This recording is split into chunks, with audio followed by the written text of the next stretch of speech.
and a warm welcome to our election special interviews. We are in Maharashtra, where there's a fierce battle for 48 Lok Sabha seats. It's a direct contest between BJP Shiv Sena versus Congress and NCP. What are the issues resonating on the ground, and how are the odds stacked up against the different political parties? Joining me now is Chief Minister of Maharashtra, Devendra Fadnavis. I welcome you on the program. Thank you. My first question to you, Mr. Fadnavis, is before we go into the political questions, is how's the Josh on the ground? Yeah, it's very high. Okay. In fact, if you could watch all the rallies of Prime Minister Mr. Modi ji in Maharashtra, they have been record breaking. While temperature is at 42 or 43 degrees, you can see that without any pandal, lakhs and lakhs of people are standing for 3 hours in scorching heat. That shows how is Josh on ground. What is the kind of difference which you see in the campaign of 2014 and in the campaign of 2019, if you do a little comparison between the two? What I really see is that in 2014, the more jubilant people were the middle class. But now, along with the middle class, I think the people at the lowest strata of society are supporting Mr. Modi more. In fact, I would say that there is a silent wave amongst them. They feel that this man has delivered, he has kept promises, and he is the only person who can change the fate of this country. And so, the amount of support we are getting from them, see, these are the people who may not appear in any survey or any exit poll, or maybe even we may not be directly contacting them, but they are the ones who are actually supporting Mr. Modi. But what is the basis of so much of confidence, especially when you talk about the people from the lower strata of the society? Like you're saying that they are witnessing a silent wave, which probably even media is not able to decipher at this point of time. It's because of all the schemes that have reached them. Okay. See, in a rally, when we see many people from minorities attending a rally, it's not that we have brought them, they come there. Why do they come there? Because despite whatever is said about this party, they know that they have got a house through Pradhan Mantri Awas Yojana, or the lady has got a gas connection through Ujjwala Yojana. So, all these schemes have penetrated down, and they have penetrated so well that these people now understand that it's not just a talk, they are the beneficiaries. And crores of these beneficiaries understand that yes, for the first time somebody is not just speaking but delivering. Today crores of houses have toilets which were not there in 2014. So, they understand that this toilet is because of Swachh Bharat Abhiyan, and these people are supporting. But the moment you talk to the opposition and counter them that, look, these are the schemes which have trickled down to the people. So, they say that, these are schemes which were started in Congress's times. These were the initiatives taken by the UPA government, and now for which BJP and the NDA is taking credit. No, I think they may be right to some extent, because the sanitation has been an issue in this country for 70 years. So, when Nehruji talked about sanitation, or for that matter Indira ji also talked about sanitation, who delivered is that matters. You have to build toilets is not a rocket science. So, you do not require somebody to bring a very vibrant technology to build a toilet. You have to deliver. For 60 years of their rule, they could build toilets which could cover only 45% of our population. There was a sanitary coverage of only 45%. Today, that coverage has gone up to 98%. That is Modi ji. That is Modi ji. That's where the credit goes. It's not what you speak, it's what you deliver. Everybody knows that you have to build roads. Everybody knows you have to build waterways. Everybody knows you have to build irrigation facilities. That's nothing new. They may have started it, but they failed on delivery, and Modi ji delivered. That's the difference. Talking about the issues resonating on the ground, one by one, say in the urban areas and in the rural areas, what are the issues which are resonating around this contest of 2019? See, basically, issues are there and they will always be there.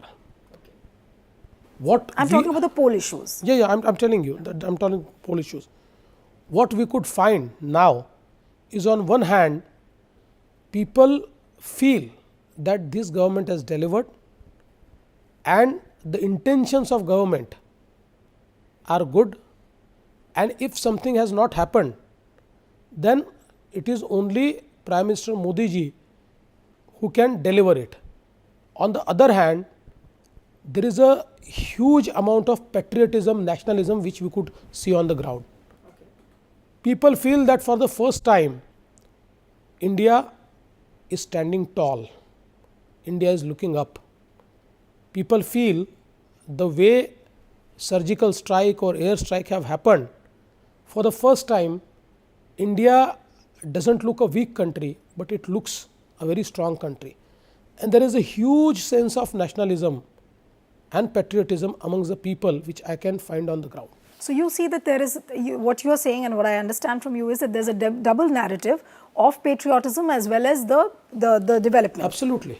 Okay. Absolutely. But when the opposition makes other issues, as huge issues, like they are saying that, on issues like unemployment, rural distress, and the way the jobs have been delivered to the people because there's huge unemployment, these are the issues which are made out by the opposition. So how would really BJP counter this? See, I would like to give a reply in two segments. Okay. One is, first let's see about what has happened in last 5 years.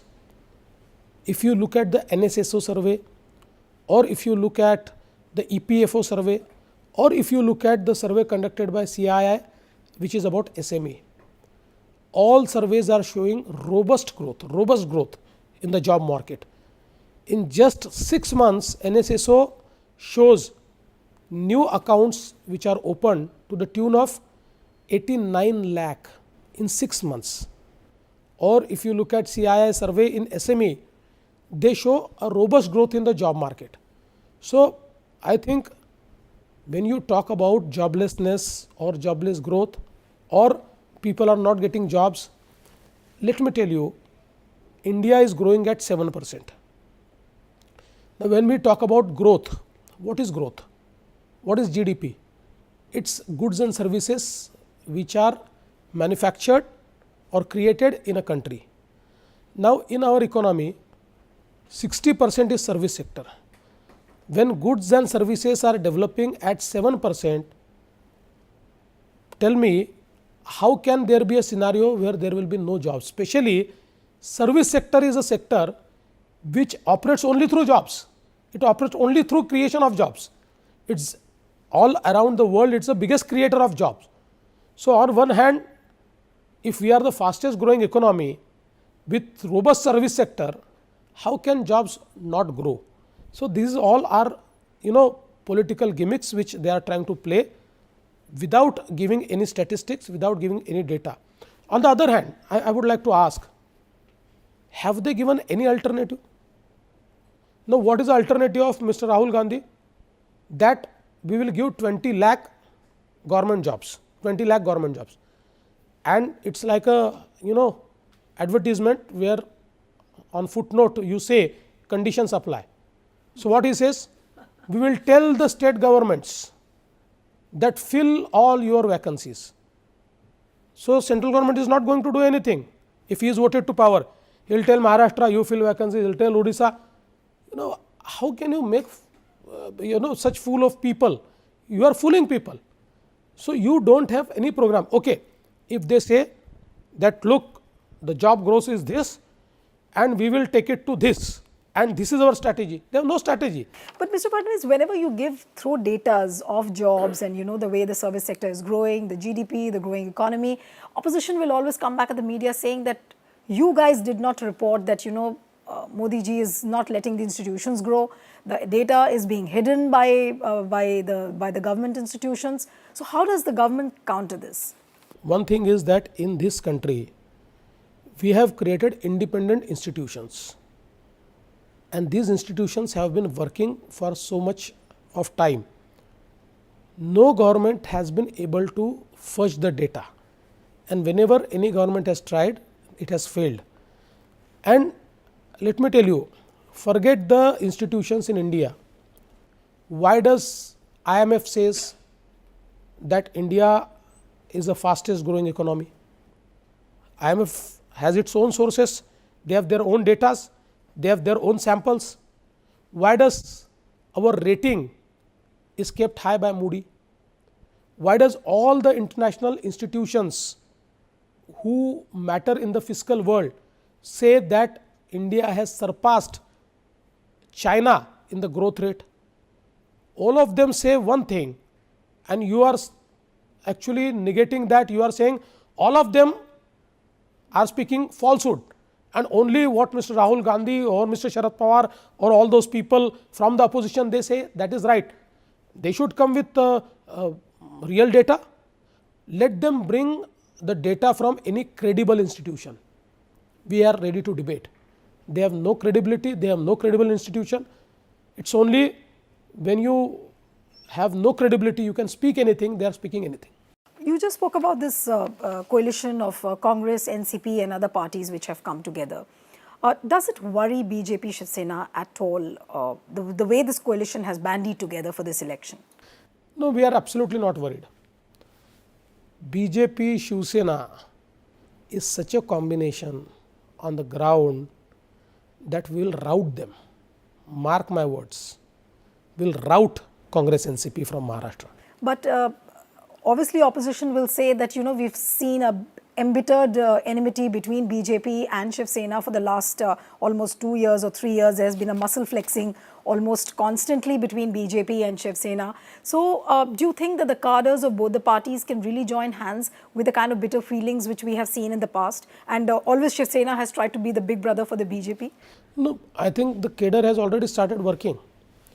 See, we have been in alliance for 30 years. Out of those 30 years, we had differences for 3 years. Despite differences, we were running a coalition government. We did not fail apart. We were together. We were running a coalition government in Maharashtra. We took all decisions unanimously. And it's a very natural type of alliance. Why, you know? Because it's an alliance of ideology. There is a thread of ideology which binds BJP and Shiv Sena, and that is why the moment we came together, our cadres started working together. But when media reports came out of strain between BJP and Shiv Sena in the past, it actually dented the credibility of the government. But my question to you is that how are you doing the balancing act, you know, so that the governance in the state doesn't get compromised at all? You see, that time also I was constantly telling that these are differences which are blown out of proportion. Differences are not to that extent. We have difference of opinion on certain issues. Broadly, we are together. And in last 4 years, although everybody thought that this alliance will fall apart, it didn't, because I for last 4 years was telling that in the Lok Sabha election and Vidhan Sabha, in both elections we will be together. And we are together now. So who is the big brother between the two? No, it's not it's not like that. No big brother, no. You see, these are all jumlas, which, you know, the media requires. They may be happy with all those jumlas, but we are okay. Coming to the pockets like Vidarbha, where we've seen farmer suicides in the past, a lot of rural distress has taken place. We've seen farmers marching, you know, from one region up to Mumbai. What do you think is the biggest reason for this kind of unrest which was seen in the past? I think the biggest failure of Indian media, biggest failure, is the march which was shown as farmers marched. Okay. All of them were tribals. They were not farmers. They wanted the land rights. We have one act which gives right to the tribals, tenurial right of the land to the tribals. And in the last government, the government did not do it. And that is why these people started from Nasik and came to Mumbai. When they came to Mumbai, we talked to them, we engaged with them, we told them what measures we have taken, we gave them schedule, and today Maharashtra is number 1 state in India which has given land rights to the tribals. In last 6 months, we have given land rights to 1,50,000 tribals. Entire media, especially national media, was showing that it's a farmers' march. What were their demands? All demands were tribal demands, not a single demand of farmer.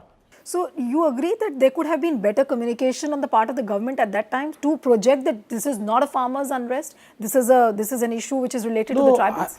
I told, when the media asked me, I told them that it's not a farmers' march. Okay. But it's like one media house started saying farmers' march. Follow. Everybody said farmers' march.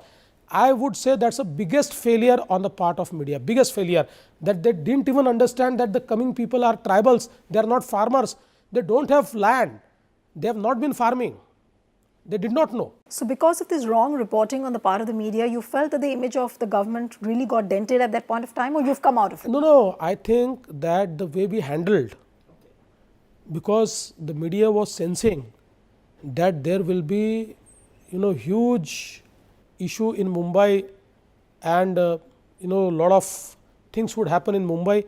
Nothing happened. They came, we sat, we discussed, they were happy, we arranged trains for them and they went back. That is democracy. So the credit for this is to BJP or Mr. Fadnavis, because you were the person sitting there like a troubleshooter, tackling all the problems one by one. How can you separate me from BJP? It's only because of BJP Mr. Fadnavis is here. So credit should go to the BJP only. But aren't you seen as the biggest troubleshooter for the NDA when it comes to Maharashtra? Whatever problems came your way. See, people thought, especially people in opposition, they thought that they will be easily able to dislodge me. Right. So they started creating troubles. We could sense it.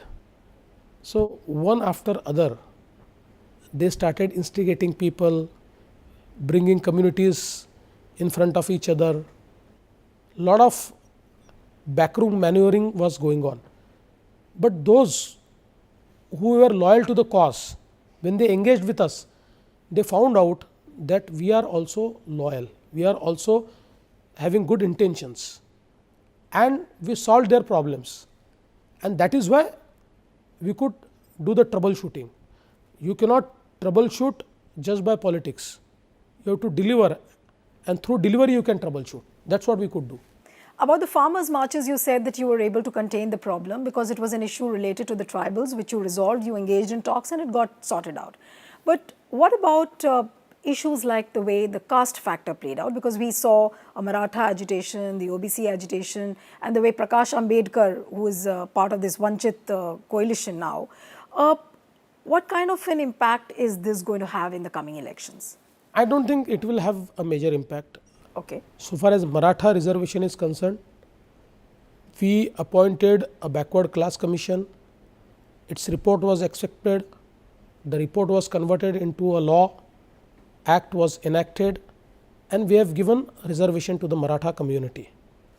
So far as OBC community is concerned, we have already created a separate OBC ministry. We have allocated 3,000 crores for that, and all those demands which the OBC community was actually demanding for years, we have almost fulfilled most of them. Again, if you look at different communities, in fact, people tried, especially opposition tried, to bring these communities in front of each other so that there is a communal tension. But we tactfully and with engagement avoided that.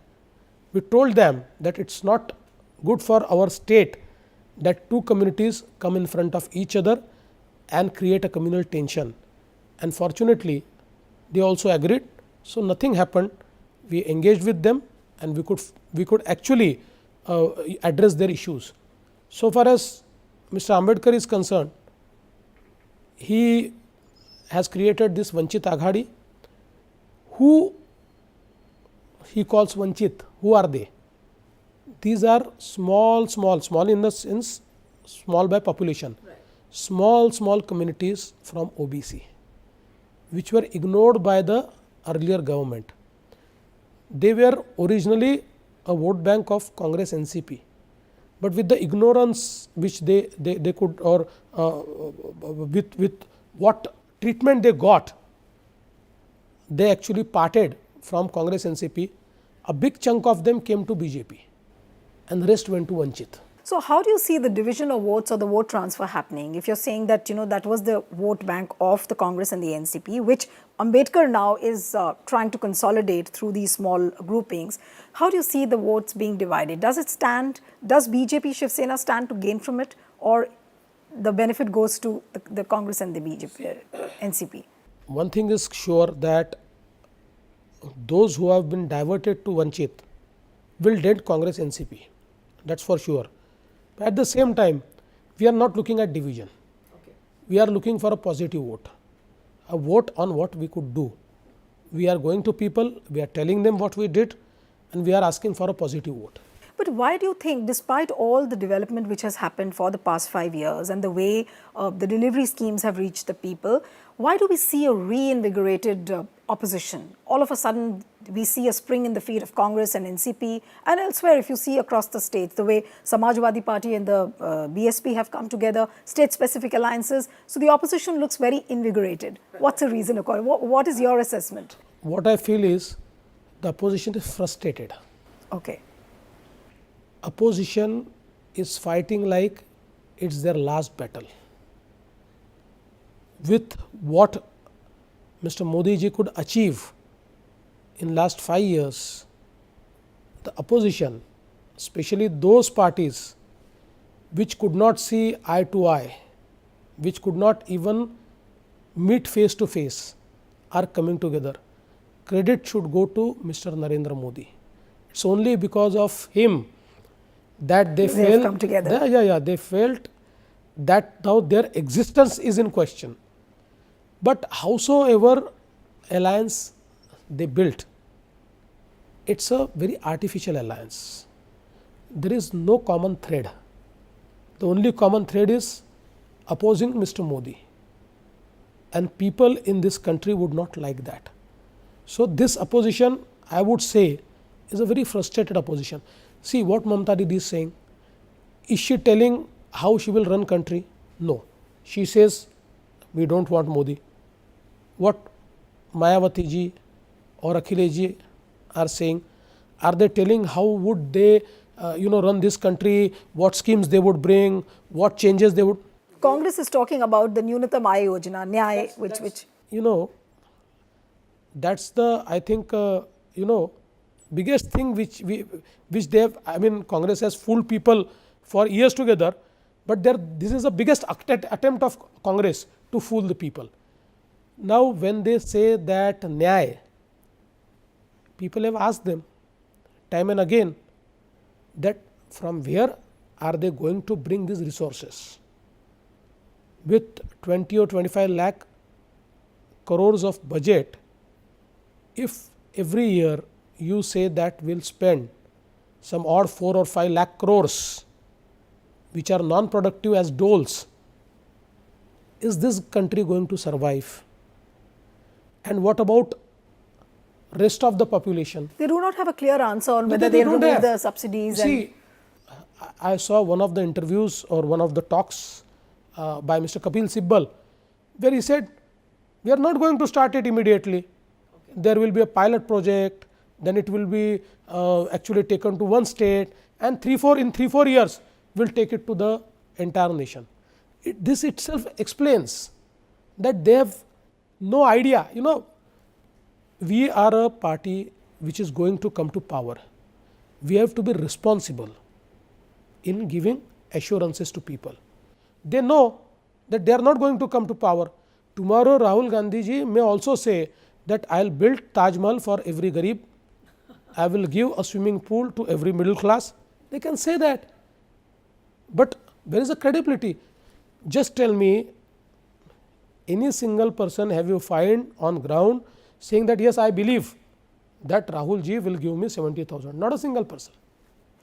Coming to the Maharashtra politics also, because after the general elections, just 6-7 months down the line, you have the state elections also coming up. And talking purely in terms of the Maharashtra matrix, a lot of reports coming out that Maharashtra politics, after many years, is a direct contest between Sharad Pawar and Devendra Fadnavis. How much of that is true? Because you are looking at wiping out the dominance of the Pawar family, Sharad Pawar especially. Sharad Pawar ji is a very big leader. I am a very small leader. I've developed in last 20 years, 25 years. He has an experience of more than 50 years. So I won't say that I am in any direct contest with Mr. Pawar. However, let me tell you, we want to wipe out the legacy of Congress NCP in this state, the legacy of corruption, the legacy of nepotism, the legacy of self-centered politics, and to some extent we have been successfully doing that, and in future also we will do that. Your comparison is also often made in the sense that, you know, when people like Yogi Adityanath, they are traveling across the country campaigning. So when you are such a potent leader for BJP, who's shown in the last 5 years what you've done for the state and the way you have risen amongst the ranks, why are you not touring across the country? Because chief ministers are always a projection of what the government is doing. One thing is that my party gives me tours outside. I have been to Gujarat. Today I am going to Goa. I will be also going to a few other states. But it's not like that. You see, Yogi Adityanath ji has an appeal amongst masses. Pan India, if you see, Modi ji, Amit Shah ji, Yogi ji, people want them to come. They have an appeal. So wherever Yogi ji goes, people gather. Huge crowds gather. And I think that's why party wants him to go, because he can communicate to those people what is the ideology of party, on what promises we are fighting the election. So that's nothing wrong. Wherever party will feel that I am of a use, that by sending me they will be able to communicate more, they will send me there. 2014 was a purely wave election. There was a Modi wave all across. 5 years down the line, if I have to ask you, does the Modi wave exist? What is your answer? On 23rd May, you will see that there is a bigger Modi wave. And mind well, I will repeat it, that the wave which was amongst the middle class, that is already there, but a wave, a very silent wave, which nobody can assess, which is amongst the people who don't speak, who don't express, that wave will make, these two waves will make it a tsunami. Wow.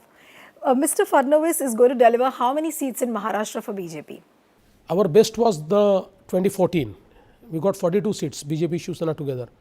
I think we will cross that. Our new best can be seen in this election. It was a pleasure talking to you, Mr. Fadnavis. So that's it on this episode of our election trail interview. See you in another state with another personality. Goodbye and thanks for your time.